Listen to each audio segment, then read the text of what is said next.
तो कुछ याद है QTL में थोड़ा बहुत?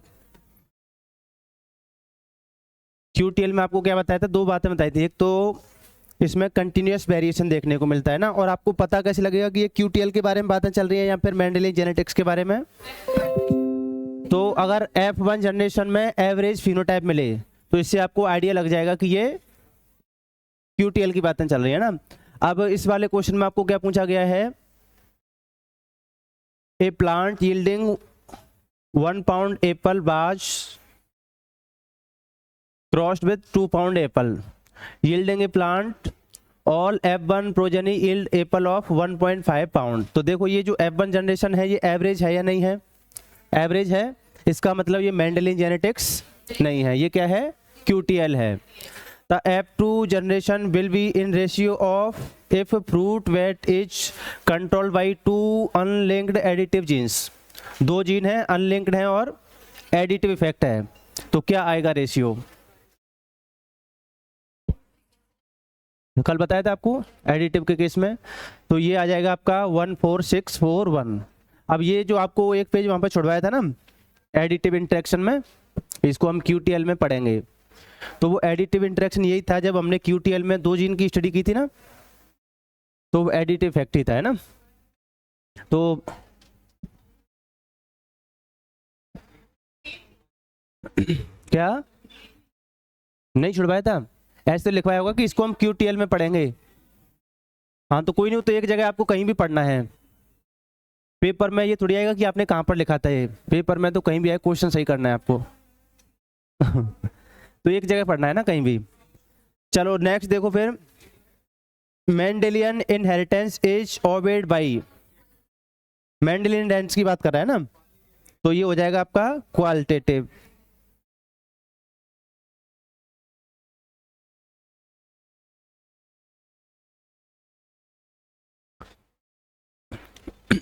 Polygenic traits in crops can be identified by. तो अब तो ये टॉपिक भी आप वैसे भी QTL पढ़ रहे हो तो आंसर QTL ही होगा, है ना। लेकिन एग्जाम में जब आप पढ़ते हो तो कुछ और भी हो सकता है ना। ये तो अभी आपको पता है कि हम QTL पढ़ रहे हैं अभी।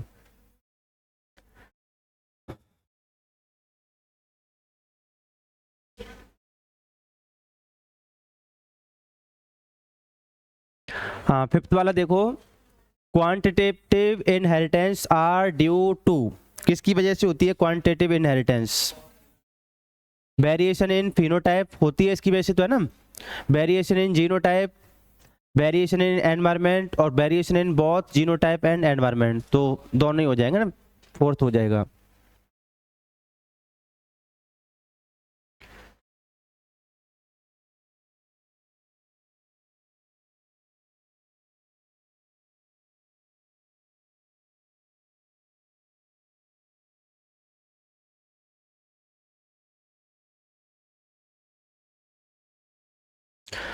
ये है आपको इसमें इनकरेक्ट बताना है। फर्स्ट वाला है quantitative inheritance results in A range of measurable phenotype for a polygenic trait. तो मेजरेबल का मतलब जैसे हमने फ्रूट वेट का देखा था, हम उसको मेजर कर सकते हैं आराम से, तो ये मेजरेबल होता है ना। पॉलीजेनिक ट्रेट्स ऑफन, अब देखो ये वर्ड आया है ऑफन, अब आगे कुछ भी लिखा हो, ये 99% केस में क्या होगा, स्टेटमेंट ऑफन आ जाए तो सही होगा ना, मतलब ये पॉजिटिव बनाने के लिए लगाया जाता है ना ऑफन। तो polygenic traits often demonstrate continuous variation. Certain alleles of quantitative trait loci have an additive effect on the character या trait, तो सही बात है, additive effect होता है। Alleles governing quantitative traits do not segregate and assort independently, तो बोल रहा है कि segregate नहीं होती हैं। तो भी आपके सामने हुई थी ना कल दो, मतलब जो हम एडिटिव जीन की स्टडी करते हैं तो उसमें मान के चलते हैं कि अलग अलग क्रोमोसोम पर हैं, और अगर सेम क्रोमोसोम पर होंगी तो वो आपको लिख के देगा ना कि ये सेम क्रोमोसोम पर है। ये वाला गलत हो गया ना, तो अपने को इनकरेक्ट बताना था, तो फोर्थ वाला हो गया। नेक्स्ट देखो 7 नंबर वाला, a new trait was found to be highly variable in population It show a bell-shaped distribution and is shown to be influenced by environmental factors. The trait can be. Bell-shaped curve का मतलब जानते हो? Bell-shaped curve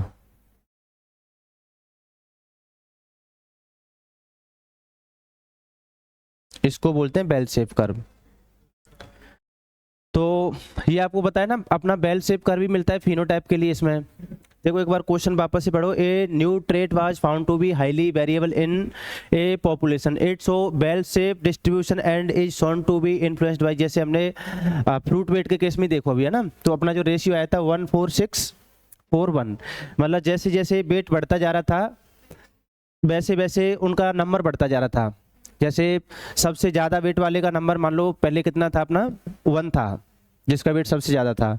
फिर wait उससे थोड़ा सा कम हुआ, उसका नंबर कितना हो गया 4। फिर उससे भी कम हुआ तो उसका एवरेज वाले का हो गया 6। फिर उससे भी कम हुआ तो उसका 4 हो गया। फिर उससे भी कम हुआ तो उसका 1 रह गया। मतलब जो डिस्ट्रीब्यूशन है पहले तो बढ़ता जा रहा है फिर घटता जा रहा है। तो उसके लिए ग्राफ कैसा बनता है?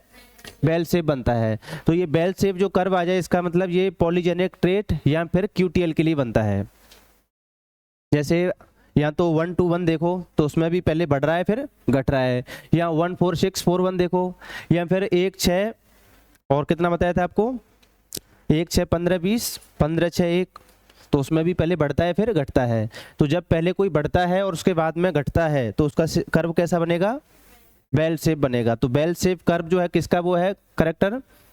पॉलीजेनिक है ना। तो क्या हो जाएगा इसमें? Polygenic trait.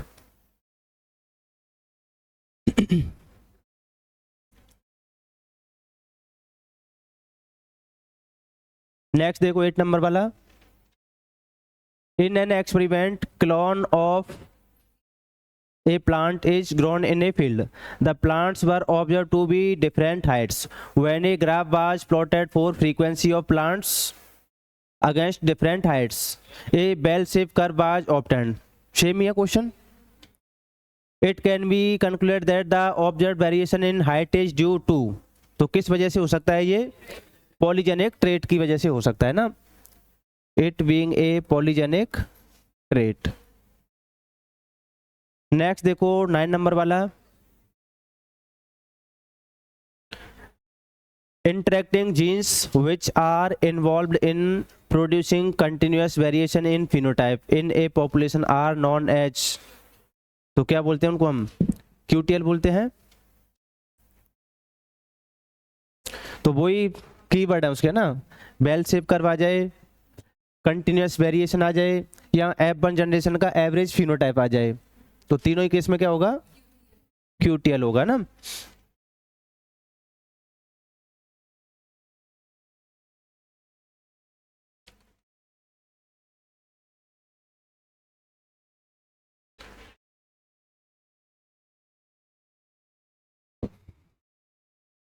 ये आपको F2 जनरेशन दे रखी है। ये तो आपको 2 पेरेंट्स दे रखे हैं ना, wheat plant with white kernel और व्हीट प्लांट विद पर्पल यानी वेरी डार्क। तो इन दोनों का क्रॉस कराया गया है। तो जो F1 जनरेशन मिली है वो ऑल प्लांट कैसे मिले हैं? रेड कर्नल जैसे मिले हैं। तो ना तो ये पेरेंट्स P1 जैसे हैं ना पेरेंट्स P2 जैसे हैं, दोनों का मतलब एवरेज होगा ना ये।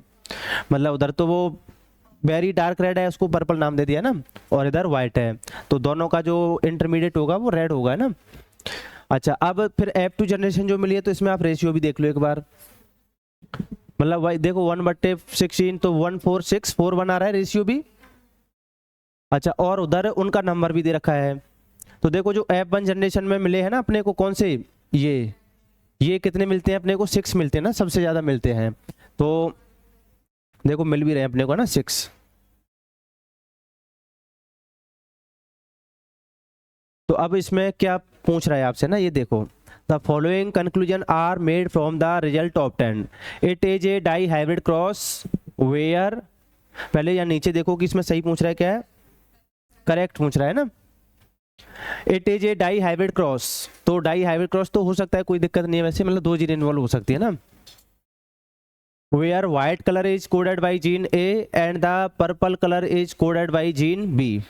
तो इसमें ऐसा नहीं है, दोनों ही जीन सेम इफेक्ट शो करके जाती होंगी, मतलब इनका जो रिसेसिव वर्जन है वो तो वाइट बनाता होगा दोनों का ही, और इनका जो डोमिनेंट वर्जन है वो क्या बनाता होगा, मतलब रेड बनाता होगा ना, लेकिन दोनों आ जाएंगी तो वो डार्क रेड हो जाएगा। पॉलीजेनिक में जैसे होता है ना, एक आ जाएगी तो भी रेड बनेगा, दूसरी आ जाएगी तो भी रेड बनेगा, लेकिन दोनों आ जाएंगी तो डार्क रेड बन जाएगा। अच्छा, तो ये डाई हाइब्रिड क्रॉस तो हो सकता है, लेकिन ये बोल रहा है कि जीन ए के द्वारा व्हाइट बनाया जाता है और उसके द्वारा पर्पल बनाया जाता है, तो ये वाली बात गलत है। दोनों का ही डोमिनेंट वर्जन तो रेड बनाता होगा और रिसेसिव वर्जन व्हाइट बनाता होगा। फिर बोला टू जीन्स, दो जीन है, both coding for the colour of kernel and each gene having two alleles, one that produce red pigment and the other that produce no pigment. समझ में आ गई बात? क्या बोल रहा है कि दो जीन हैं और दोनों के दोनों कलर को कोड करती हैं, तो अगर इनका जो डोमिनेंट वर्जन है तो वो तो कलर बनाएगा, और जो इनका म्यूटेंट वर्जन है वो कलर नहीं बनाएगा। कलर नहीं बनाएगा मतलब व्हाइट कलर बनेगा। तो ये बात तो सही है। सी वाला देखो, 4 जीन्स, ये तो गलत हो गया ना, 4 जीन बोल दिया इसने। 4 जीन में ये रेशियो नहीं आ सकता 14641। 4 जीन में रेशियो क्या आता है वैसे? 4 जीन अगर इन्वॉल्व होती हैं तो ये रेशियो क्या होता है F2 जनरेशन का? 1615 होता, या 1828, 1828, 9 बनेंगे ना टोटल, तो 1 8 फिर 28 56 70 56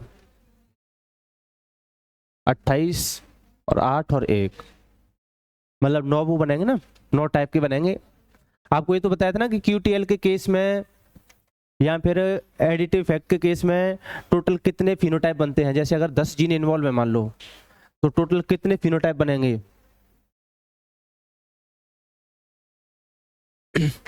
कितने फिनोटाइप बनेंगे टोटल? जैसे एक जीन थी है ना इन्वॉल्व, तो कितने फिनोटाइप बने थे एक जीन के लिए? एक जीन के लिए कितने बने थे? नहीं पता है तो पीछे को भी पलट सकते हो। 1 जीन के लिए 3 बने होंगे जहां तक है, 3 बने होंगे ना, 3 ही बने थे। 2 जीन थी तब कितने बने? 6 या 5? 5 बने ना, आपके सामने तो है 1 2 3 4 5 ही तो बने, 5 टाइप के। 2 जीन इन्वॉल्व होती हैं तो 5 टाइप के फिनोटाइप ऑब्जर्व होते हैं, और जब 3 जीन इन्वॉल्व थी तब कितने टाइप के? 7 टाइप के। तो क्या क्या 10 जीन के केस में कितने बनेंगे बताओ? हाँ 10 जीन इन्वॉल्व होंगे तो इसके लिए फॉर्मूला होता है 2n+1 टोटल फिनोटाइप के लिए। जितनी भी जीन है उसका दोगुना कर दो और 1 जोड़ दो उसमें। तो अगर 4 जीन इन्वॉल्व होती हैं तो 4 दूनी 8, 8 और 1 9, तो 2n+1 फिनोटाइप बनते हैं ना QTL के केस में।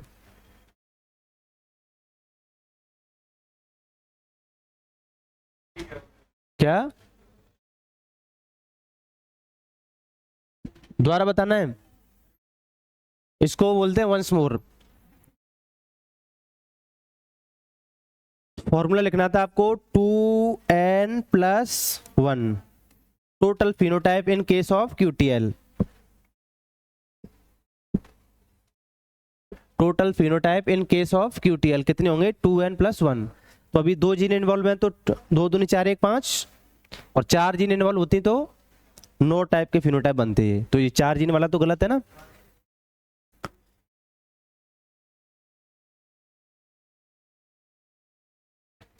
नेक्स्ट डी नंबर वाला रीड करो ना। The trait is influenced by the environment leading to the observe variation in kernel colour. देखो इस एनवायरनमेंट की वजह से ये चेंजमेंट तो आ सकता है, लेकिन रेशियो ये नहीं आ सकता है ना 14641। एनवायरनमेंट की वजह से भी है ना चेंजमेंट आता है, लेकिन आप सोचो कि रेशियो ये आ जाए तो रेशियो ये नहीं आएगा। और ये कोई जरूरी नहीं है कि ये 4 और 5 टाइप के है ना फिनोटाइप बने ही, हो सकता है उसमें 3 टाइप के बने, 4 टाइप के बने। ये कोई पॉसिबल नहीं है ना कि 5 टाइप के ही बनेंगे उसमें। तो एनवायरनमेंट की वजह से चेंजमेंट आ सकता है ना, उसमें कोई दिक्कत नहीं है, लेकिन ऐसा कोई चेंजमेंट आ जाए ये फिक्स नहीं है। शुभी समझ में आया? चेंजमेंट आ सकता है लेकिन उसका रिजल्ट बिल्कुल ऐसा ही हो, ऐसा कोई जरूरी नहीं है। तो क्या हो जाएगा इसमें? एक ही बस ऑप्शन सही है इसमें, बी ओनली।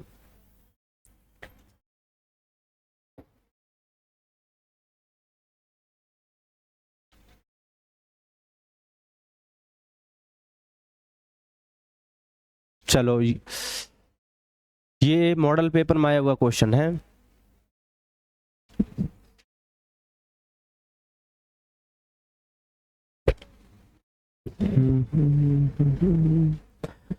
देखो, 2 varieties of maize averaging 48 and 72 inch in height respectively are crossed. The F1 progeny is quite uniform averaging 60 inch in height। तो एवरेज 60 है, इसका मतलब QTL होगी, ठीक है। Of the 500 F2 plants the shortest 2 are 48 inch। ये एक मतलब आइडियल क्वेश्चन है ना इसका, ये मॉडल उसमें डाला गया है। QTL का क्वेश्चन मोस्टली इस टाइप का ही बनता है। तो देखो यहाँ पे टोटल F2 में कितने बने हैं, 500 प्लांट मिले हैं, और उसमें से जो सबसे छोटे प्लांट हैं वो कितने मिले हैं, 2 मिले हैं। कितने में से 2 है, मतलब उनकी हाइट भी दे रखी है, 2 are 48 inch and the tallest 2 are 72 inch. तो देखो ये मैंने आपको बताया था, जब भी आप क्रॉस कराओगे तो यहाँ पर जो मिलता है ये सबसे टॉल होगा और ये सबसे ड्वार्फ होगा। तो आपको हमेशा ये पता करना है टॉल या ड्वार्फ कोई भी एक, ये एक कितने में से मिलता है। अगर एक 4 में से मिलता है तो 1 जीन इन्वॉल्व, अगर एक 16 में से मिलता है तो 2 जीन इन्वॉल्व, अगर एक 64 में से मिलता है 3 जीन इन्वॉल्व, और अगर 256 में से एक मिले तो 4 जीन इन्वॉल्व। लेकिन यहाँ पे हमें एक नहीं, यहाँ पे तो 2 की बात चल रही है ना। 2 प्लांट मिले हैं कितने में से, 500 में से, तो एक कितने में से मिलेगा, शॉर्टेस्ट ये वाला। 500 में से तो मिल रहे हैं 2, तो एक कितने में से मिलेगा, हर 250 में एक मिलेगा। 500 में 2 मिल रहे हैं तो 250 में एक मिलेगा। तो आप ये निकाल सकते हो ना, मतलब ये 2 प्लांट अपने को कितने में से मिले हैं, 500 में से, तो एक कितने में से मिलेगा, 250 में से। और जब 250 में से एक ये मिले सबसे शॉर्टेस्ट वाला, तो कितनी जीन इन्वॉल्व, अब ये तो अपने नंबर में आया नहीं था 250, तो इसको थोड़ी देर के लिए आपको कितना मानना पड़ेगा, 256। हाँ 256 मानना पड़ेगा थोड़ी देर के लिए। अगर आपको आंसर निकालना है तो, आंसर नहीं निकालना है तो आप इसको कितना मान सकते हो, 250। समझ में आ गई बात। मतलब अपने को किस पे फोकस रखना है, 4, 16, 64, 256, 1024 पे। तो इसके नियरेस्ट कोई वैल्यू आती है तो उसको हमको इतना एडजस्ट करके मानना पड़ेगा। और ये बात मैंने आपको पहले भी बताई होगी ना। जैसे कोई रेशियो आ रहा है, मान लो जैसे अपना रेशियो तो आना चाहिए 9, 3, 3, 1 आना चाहिए, लेकिन कई जगह पे आपको जैसे नंबर दे रखा है ये 10, 4, ये दे रखा है, मान लो आपको ये दे रखा है आपको 95, ये दे रखा है 32, ये 29 और ये 11। ऐसा कहीं आपको रेशियो मिल जाए जैसे, तब तो आप आंसर निकाल नहीं पाओगे कभी भी, अगर इस पर ही फोकस रहेगा आपका। तो ऐसे डेटा को एडजस्ट करने की कोशिश करनी है आपको, ताकि एक पर्टिकुलर रेशियो बन जाए। अभी इनके बीच में तो कोई रेशियो नहीं है, तो फिर आपको क्या करना पड़ेगा, इस 95 को थोड़ी देर के लिए 90 मानना पड़ेगा, इसको 30, इसको और इसको। अब देखो रेशियो बन जाएगा 9331। समझ में आ गई बात। तो जेनेटिक्स में अगर आपको आंसर निकालना है तो आपको डेटा को थोड़ा सा मॉडिफाई करना पड़ेगा, क्योंकि ये जो F2 जनरेशन या कोई भी जनरेशन हम बनाते हैं, ये एक थ्योरेटिकल और मैथमेटिकल वैल्यू होती है। प्रैक्टिकली ऐसा नहीं होता है कि ऐसा होता है कि हम जितने भी बीज खेत में डालते हैं कि सारे के सारे उगते हैं, वो नहीं उगते। कुछ प्लांट उगने के बाद में मर भी जाते हैं, कुछ को कीड़ा भी खा जाता है ना। तो ये जो थ्योरेटिकल बातें अलग होती हैं, प्रैक्टिकल बातें अलग होती हैं। तो ये जो आपको कोई प्रैक्टिकली डेटा दे रखा है तो जरूरी नहीं कि आपको 9331 ही मिलेगा रिजल्ट, थोड़ा बहुत इधर उधर मिल सकता है, लेकिन आपको उसको क्या करना पड़ेगा, एडजस्ट करना पड़ेगा, मॉडिफाई करना पड़ेगा, तब आपका आंसर आएगा।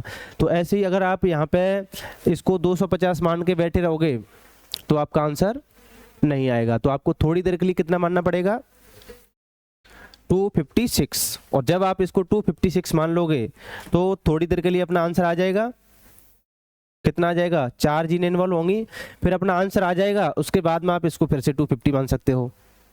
अब अपना आंसर आ गया। अब भले 250 बना रहे, क्या फर्क पड़ता है, अपना आंसर कितना आ गया, 4 जीन इन्वॉल्व होंगे, है ना।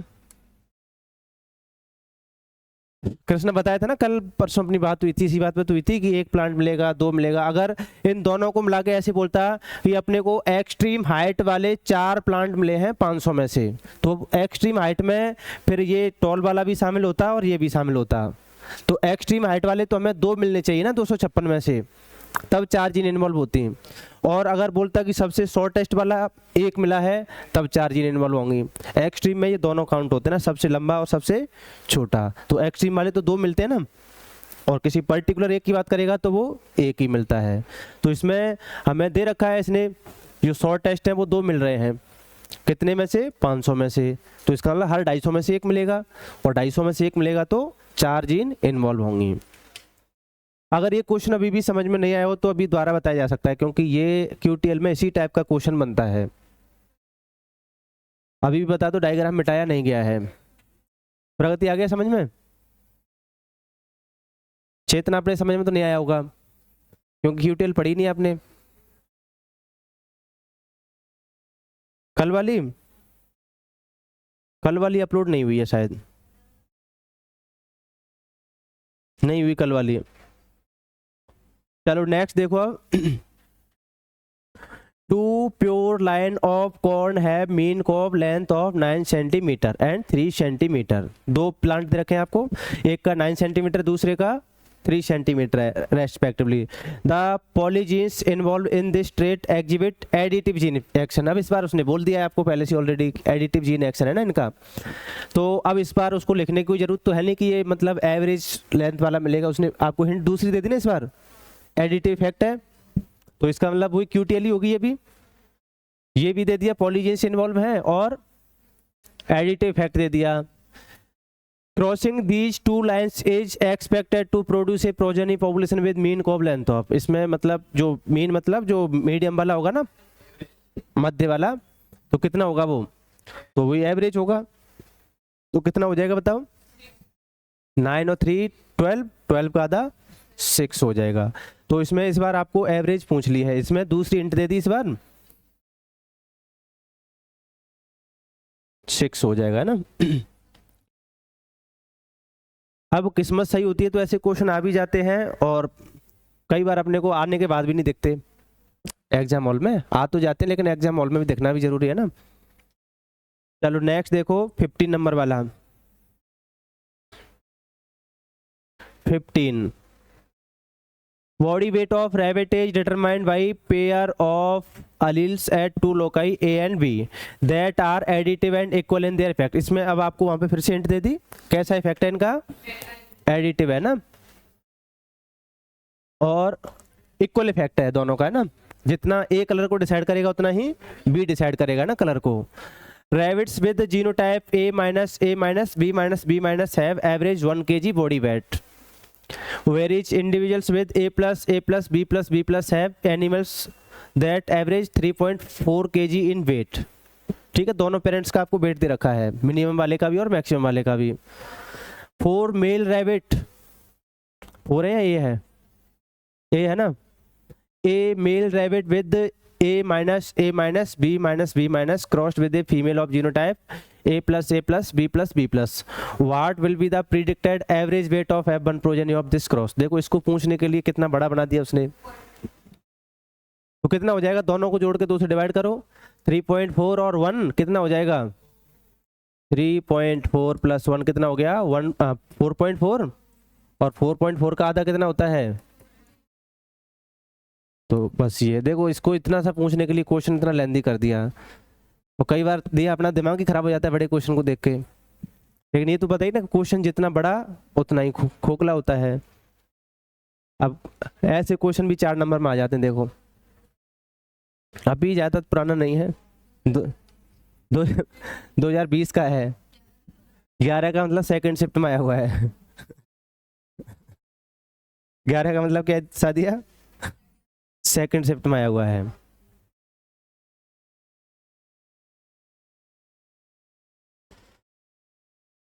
चलो ये देखो, ये तो भी आपको वैसे बताया नहीं है, लेकिन अब वही है कि अब नहीं आता है तो जैसे यही राई का पहाड़ हो जाता है, ऐसा ही क्वेश्चन। अब नहीं आता आपको तो ऐसा क्वेश्चन राई का पहाड़ बन जाता है। 4 नंबर का क्वेश्चन है ये। हाँ तो एवरेज जोड़ के निकालो कितना निकल रहा है, और 4.5 ऑप्शन में दिया भी नहीं है। 4.5 दिया नहीं ऑप्शन में। देखो क्या बोल रहा है ये, two inbred lines of beans. Beans तो देखी ना सबने, बजाने वाली नहीं, जो खाने वाली बीन होती है ना, सेम सेम की फली, तो उनका इंटरक्रॉस कराया गया है।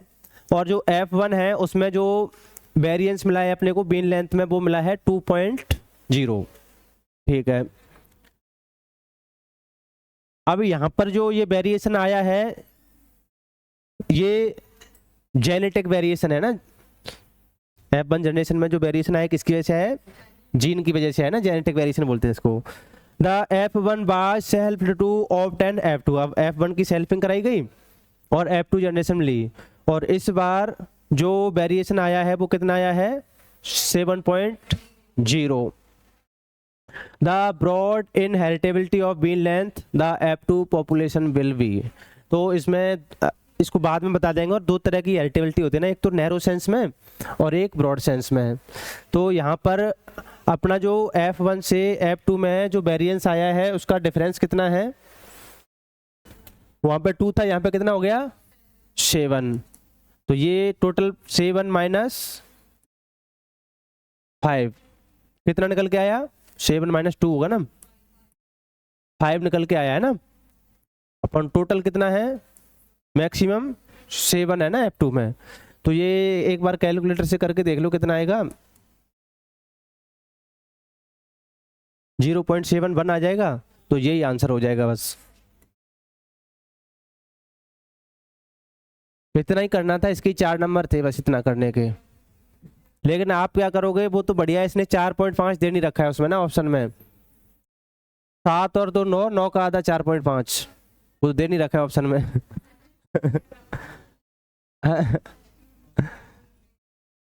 चलो अभी इसको, क्या बोल रहे हो, जा रहे हो कॉलेज? अभी तो टाइम हुआ नहीं वैसे आपका, हो गया? मैम बुला देंगे आपको, ठीक है जाओ फिर।